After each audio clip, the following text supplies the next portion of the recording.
So ayun sir, good afternoon po. Gagawa po tayo ng registration form ngayon. Then, kita ko po muna kung paano po mag-install ng window builder.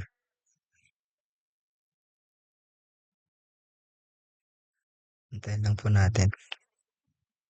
Then, search po natin yung window builder. Okay na po, na-install na po. Then, create na po tayo ng file. File,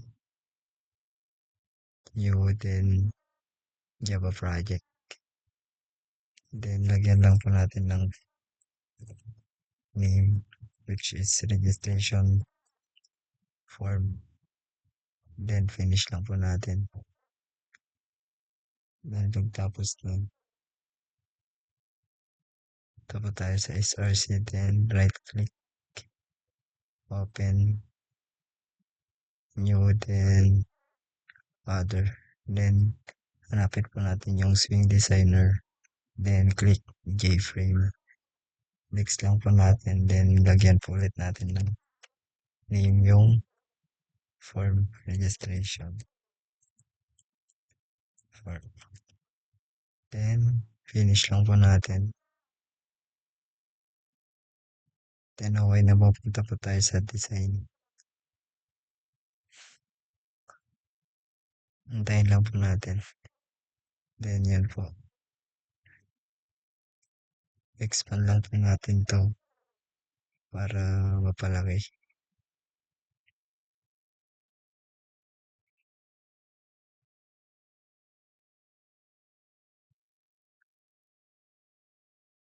Ba tayo?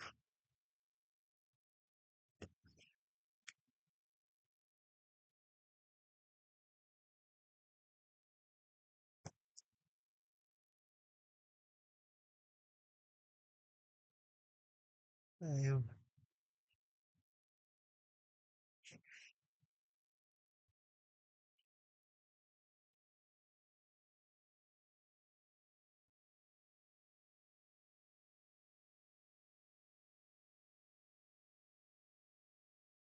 Then, po.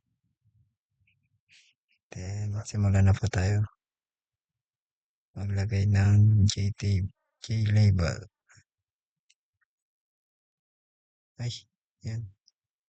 Then, dito po, sa J-label, papalitan po natin, lalagyan po natin ng registration form. Okay lang po natin. Then, palakihin po natin. Then,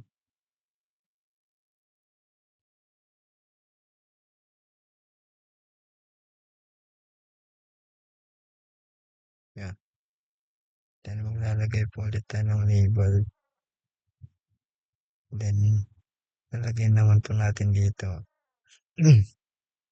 Which is yung name.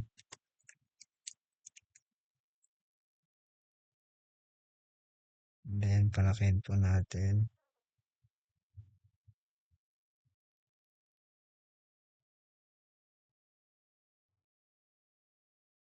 Then, lagyan po natin ng text field.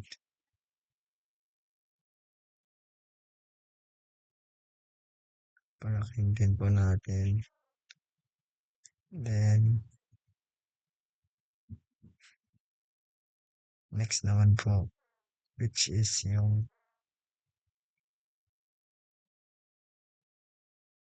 gender. Lagyan po natin ng gender. Okay. Then, palakihin po natin. 13 din. Then, expand na po natin para makita.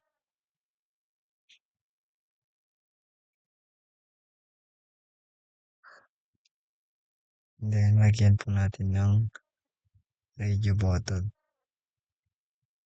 Then, sa radio button, papalit po natin dito which is yung female.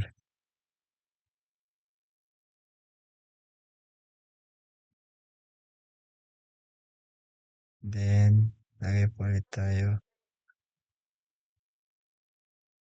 Then, dito naman po, which is yung meal.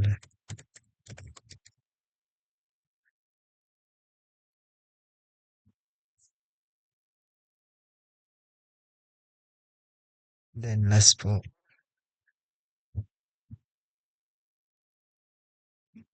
which is yung other.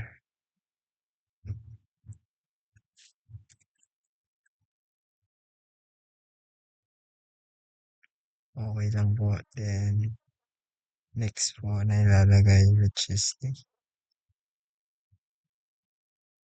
username. Lagay po ulit tayo ng label. Then, palitan po natin ng username.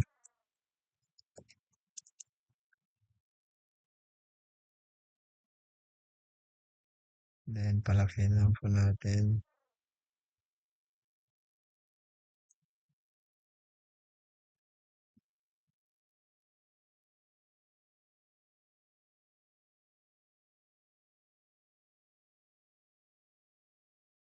Then, lagay po tayo ulit ng text field.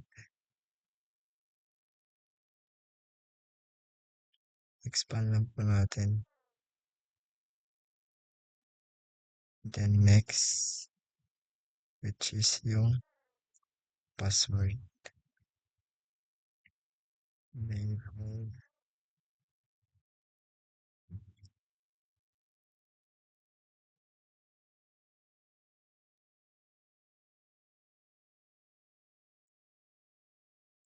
Password.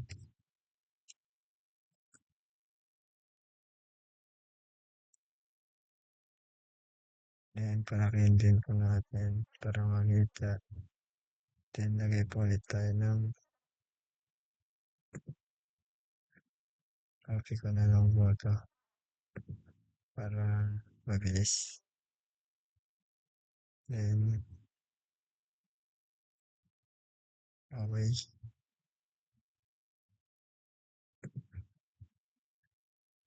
Next.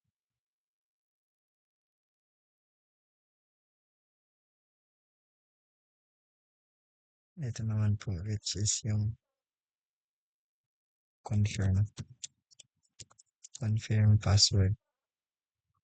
Okay. Then, next po lang po natin para makita. Ay,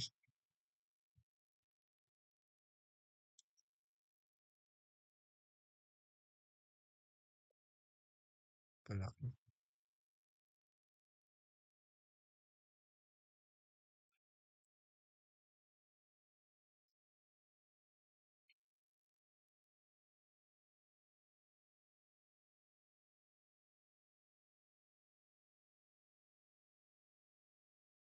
Then, lagay po ulit ang text field.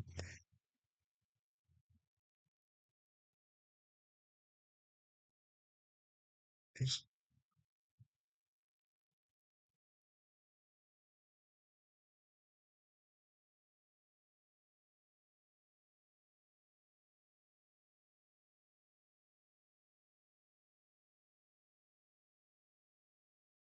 then, next po, which is yung email. Label po ulit. Same process. Label. Email.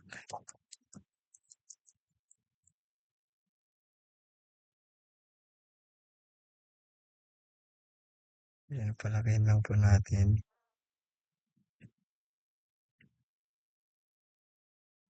Then, lagay po ulit tayo ng para po sa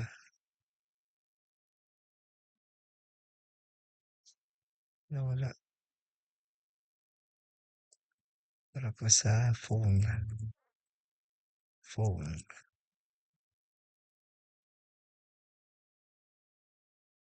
Then, palakihin po natin ulit.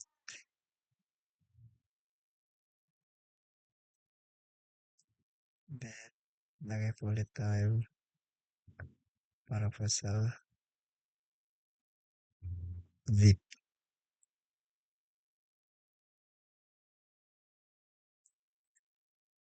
zip code. Okay. Palakihin lang po natin.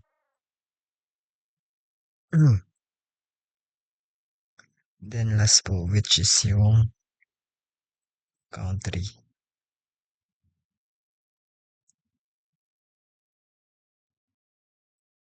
Okay, nawala na naman.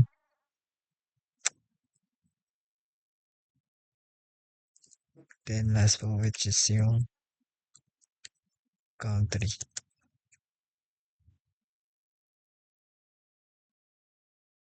Okay lang po. Then, palakihin po ulit natin. 13. Then, expand lang po natin para makita.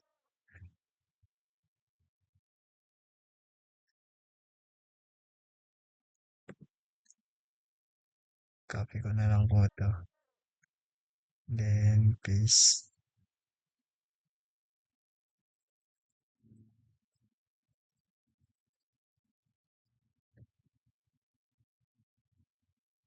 Then, copy ulit. Sorry po sir, medyo naglalag. Medyo delay po. Please. Then, click. Then, paste po ulit. Delay. Paste. Then, last po, dito po sa country. Lalagay po natin which is yung combo box. Dahil dito po maglalagay po tayo ng selection. Expand lang po natin. Selection. Then, last po which is yung mga buttons.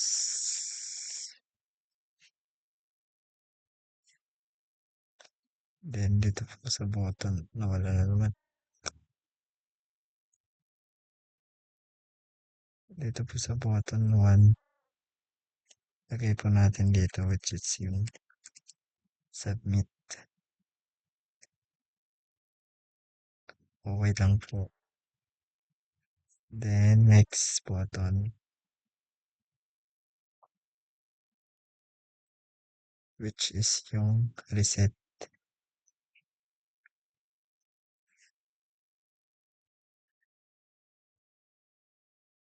Reset.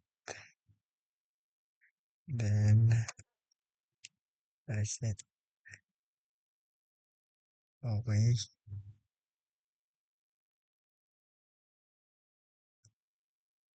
Then, last button which is yung close.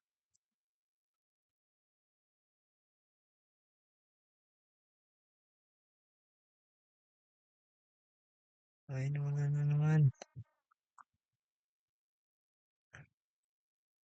Then, last po dito, lalagay po natin which is yung close button.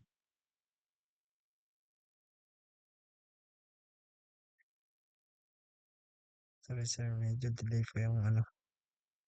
Then, dito po sa country, dito po sa combo box, maglalagay po tayo dito ng mga country.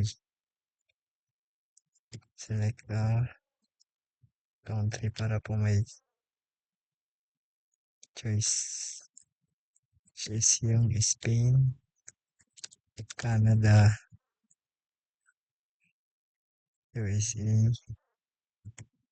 then Korea, then Japan. Then okay lang po natin. Then try po natin i-run. Run as Then boom, ito na po sir yung final output. Nakaka-choice. Unang country, then nakaka-fill out din po. Then, ay yung ano female, di ko masyadong next.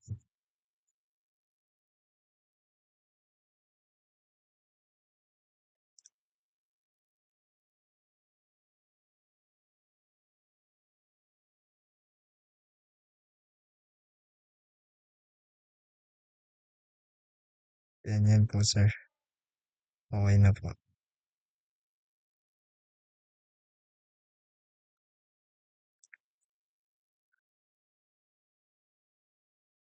Sorry sir, medyo delay po yung ano. Then run po ulit natin.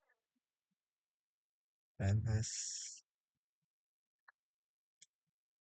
Okay na po. Thank you sir.